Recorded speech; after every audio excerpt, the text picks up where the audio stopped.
Press start and hex. Please verify administrator. Okay, after that you just key in your admin password. Press hex. Verify successful. Add Okay. users. Please press After 1. that, press Delete 2. users. Delete user. Delete by group. Please press 1.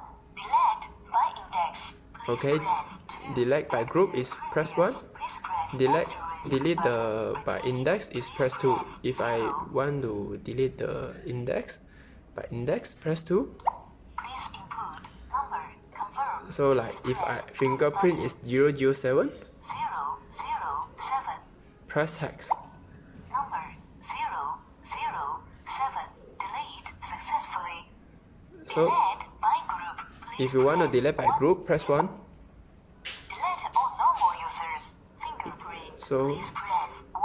Delete all normal users. Card. Please press 2. Delete all normal users. Password. Please press 3.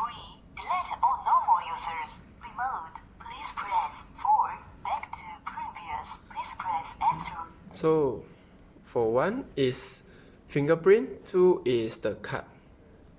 After that, 3 is password for delete normal user.